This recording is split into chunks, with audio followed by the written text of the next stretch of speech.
What's up, guys? Welcome to Daily Dose of Reddit. This is your host, Zach, and today's subreddit is r/IDoWorkHereLady. Alright, this story's called Supervisor Karen Doesn't Understand That I Do Work Here. So this will be my first post here. I was explaining this to a few friends and they suggested that I go and post this here. Let's get some of the basics out of the way. Here's the cast, there's me, Supervisor Karen, a whole bunch of other voices that I don't know yet. Prologue. Alright, so the story starts off with myself and my coworker. At the time, we both worked in California in G4S, or Guards for Service, which is a pretty big security company. I was on graveyard at the time. This wasn't my main post I was at. I was just sent here to give a hand with a guard that called off, and apparently the supervisor wasn't given any information on my arrival. Main story. This was before Brovid was a thing back in 2019. It was peak season in November, and I was a guard that was asked to come take up a post at the Farmer Joe's Distribution Center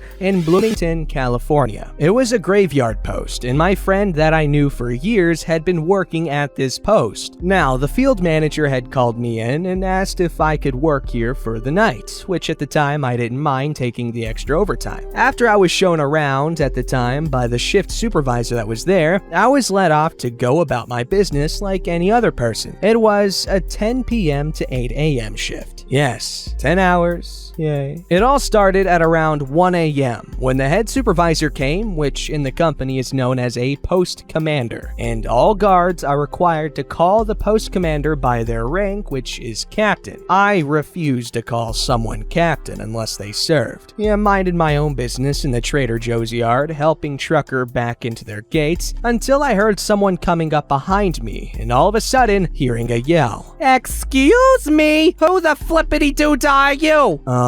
My name is Kyle. Nice to meet you. I was told to come work this shift by another manager. No, I asked for someone specifically. I didn't ask for a fat ass like yourself. Now, at this moment in time, I was getting pissed off because of her general rudeness and questioning in my mind. Someone specific? Well, they sent me, and I'm sorry you didn't get who you wanted, but I'm only here to do a job that the field manager sent me out to do. Well, you can kindly escort yourself off the property for trespassing, as I did not request for you to come to my site, mister. Otherwise, you'll leave me no choice but to call the police. Sorry, but as required by the field manager, I am to stay at the post until the end of my shift. I was asked to do a job, and I will be doing the job regardless. You can call the police if you want. I'll call the field managers. Now, I was pissed and wanted nothing more from her, but she actually did call the police on me. They showed up roughly 30 minutes later. Police Officer 1 shows up with partner, which is Police Officer 2. What's the commotion all about? Sir, if I may, before I could continue, Karen shouted out to the cops and interrupted me talking. Officers, you need to arrest this man immediately. He threatened to kill me with a knife, and he's trespassing on this property. I give a massive sigh as both the officers were confused because I am clearly wearing a G4S standard issue uniform that has all the patches on the uniform. But because they heard knife, this is what happened. Police Officer 2 pulls out a handgun. On the ground now! Hands behind your back! Police Officer 1 follows by placing handcuffs on me. Now, even though I'm restrained, the second officer still has the gun pointed at me like I'm an active threat with metal cuffs on me. I'm not gonna lie, I nearly crapped myself because I thought I was gonna get shot for no reason. I did indeed have a pocket knife on me, but that was mainly because I had a backpack full of munchies that I used the knife to open the bags with, but it was literally a keychain pocket knife. Police Officer 1 searches my pockets and finds the knife and escorts me back to the vehicles, where I am then placed in the back of the vehicle, still in handcuffs. At this point in time, my friend comes to see what the commotion is all about. Hey officers, what's going on here? Mister is being placed under arrest for possession of a deadly weapon and charged with threatening that woman over there of killing her. He also is charged with trespassing. Wait, what? deadly weapon? What are you talking about? And he would never threaten someone's life even if he hated them. He's not that kind of person that would want that to happen. And he's not trespassing. He was asked to come work here. Well, that woman over there claims that he threatened her and that he's trespassing on his property. Sir, I can assure you that none of this is true. He was called up on his day off to come down here and work. If he wasn't supposed to be working, he wouldn't be here. Well, if you can find me the evidence that supports these claims, then I will release him. Until then, it's a he said, she said situation, and he did have a knife on him. I'm still sitting in the back of the car with the door opened. I asked my coworker to call the field manager and have her come down here immediately. I also told him to grab the Trader Joe's manager to pull surveillance tapes, as where I was standing with the supervisor, there was a camera there with audio. Friend pulled out his phone and called the field manager and told her of the situation. Then he rushed inside to grab the building manager. Police officers 1 and 2 are both talking with the Karen, a little bit away from the vehicle, and I can barely hear. But I guess one of the police officers called for a supervisor of their own. Shortly, a second police car shows up, and it's the police sergeant. He came to the window where I was sitting patiently and waiting, and asked my side of the story, and I told him everything. Finally, the field manager shows up with our office's regional director. Friend comes outside with the manager of the building. Everyone pretty much calmly talks at this point since there were so many stories being thrown around. Field manager said to me, "Why are you in the back of the police car?" "Well, that's why I had Friend call you. It's because that psycho beach tree decided to have the cops called on me for trespassing, and added an extra decision by telling the cops that I threatened her with a knife." Field manager and director both look towards the police and gets their attention. "Officers, this is all a big misunderstanding. OP was called on his day off to come work at this post, as per asked by field manager." "All right, well, that doesn't explain the threat with the knife," manager of the building says. "I could take you inside, where I could show you the cameras which have audio recording." Police sergeant and building manager go inside to look over the footage. Now at this point in time, you can see Karen screwed up because she turns pale frickin' white, knowing she's just gotten herself in trouble. Police sergeant returns and pulls me out of the car and takes the handcuffs off of me, then hands me back my knife and my backpack. "All right, I've reviewed the footage and there is no hostile threats from you. All charges are going to be dropped and you're free to go." "Thank you, officer. I appreciate your assistance with this matter." Police sergeant walks over to Karen and places handcuffs on her. "You're under arrest for lying to law enforcement, filing a false police report, and calling for false emergency." After the whole situation went down, the stupid dumbass Karen went to jail that night. I didn't ever see her again. I went to a meeting with my manager, the field manager, and the director. They told me the situation had been handled and offered me the post commander position there. I asked what happened to Karen, even though I really didn't care. They told me she was released the next day and completely fired and banned from ever applying with G4S. I then turned down the request for post commander as the drive alone would kill my gas. 2 weeks later, I left G4S, got a better paying post in Allied Universal, and the drive was 3 times closer than my last post. Plus, I've decided it was time. I went back to college and am now working on my bachelor's degree in aerospace engineering. Lesson to be learned here: never take it over the edge until you've gotten the information and facts first. I mean, personally, I'm gonna stay being trigger happy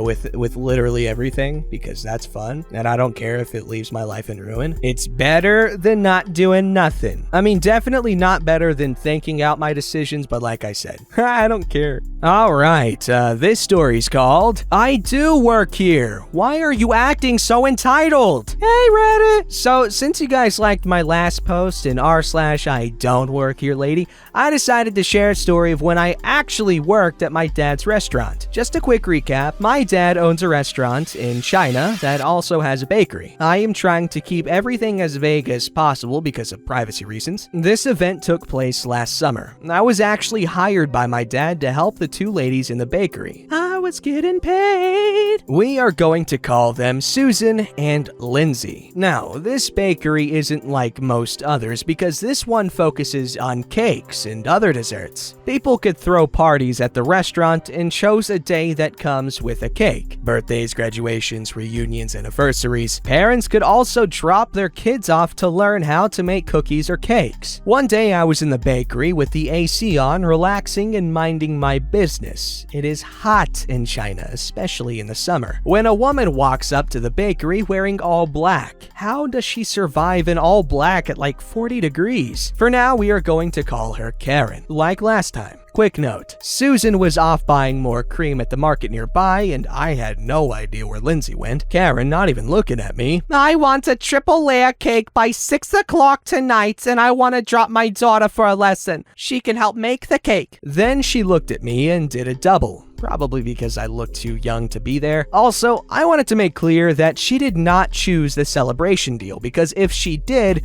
the manager would tell me, and people usually order those a few days in advance. Great, ma'am. That should be around 451 in total. Because she is a customer of the restaurant, she was drinking tea with a huge group of people, she gets a discount for the cake and lessons. You must be lying. I know it doesn't cost that much. I am a paying customer. You probably don't even work here. You only look like you are in high school. Yes, ma'am, I do work here. And because you are a customer, you actually get a discount. This is the lowest price. I know the owner. He said to give me a lower price. Then, the memories of last time hits me. I was angry. Very angry, but I still put on my best customer service smile, hoping that Susan would come back soon. Ma'am, you need some proof that the owner said to give you a discount, and he needs to tell me. No, I don't need to. Who do you think you are? I do not trust you. You are probably here to scam me. Ma'am, calm down. Karen looks at her phone and fakely gasps. The owner is on a business trip and he said I can have a discount. I knew it was bull because my dad was up on the 3rd floor playing mahjong. Ma'am, can you please give me proof? No. Then, unfortunately, I can't do anything. Luckily, at this point, Susan finally came back. Hi, can I help you with anything? Yes, I want a triple layer cake and my daughter to take a lesson today,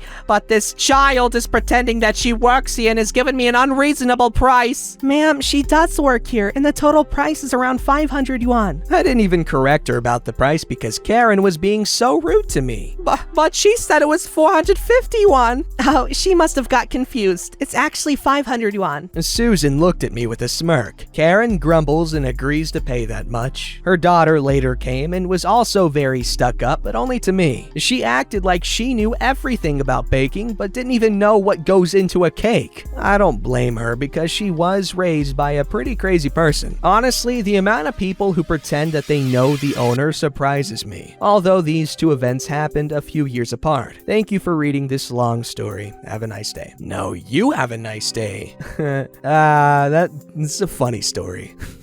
She tried to, and then she got a big sucker. Alright, this story's called The Professor. It was the first day of a new semester at university. As a student in business administration, that was my major, business administration marketing specialty. One of the new courses had to do with hospitality management, more specifically, restaurant management, and was being taught by a new professor. As is common with the first day of class, especially with new professors, we were asked about whether we had any previous experience on the subject of the class or anything close to it, be it work experience, other courses, etc. During which I stated that I had worked 4 years at a seaside hotel nearby and had gotten to see different parts of the whole managerial process from different points of view. What came next was this conversation in front of the entire class. Oh, you've worked at Hotel X? Yeah, I've worked a bunch of different posts there during summers. How did you feel about working there? I've not heard the best about the higher-up management. Well, I personally had no problem with management. They're family after all, and I know that after so long, people can feel like family. But still, my mentor is a close family member to the owners, and he has told me many stories about them and how they manage the hotel in not the best of ways, how they can be at times weird, etc. While she was going on and on about that, some of my friends who knew what was about to happen were looking at me wide-eyed, others smirking, and I was just laying back on my seat waiting for her to finish. I don't think you heard me right, miss. The management, the owners, they are my family. The owner is my grandmother. Never have I seen someone's face more instantaneously change between feelings and colors. First confusion, then realization, then embarrassment, and of course a few gasps from those who weren't in the know. After a good few seconds of silence, she turns to me and she just says under her breath, almost like a whisper, "I'm so sorry." I just laughed it off and she just continued. After we were dismissed, I went and told her it's all good and to not worry about it. She told me that she just said what she was told from her mentor, who ended up being a second cousin of my grandma that we have almost no connection to whatsoever. Lesson to learn: don't talk crap about places you've never been to people you don't know. Well, from what they said that the professor said, it didn't seem like they were talking crap. They were just voicing their criticisms of a place that I don't think they said anything bad, honestly. If the management there is bad, then the management there is bad. Having family there doesn't change it. Although she probably should have let OP finish talking, so that could have been it. But other than that, I don't really, whatever. Don't forget to like, subscribe, and hit that bell to never miss an episode.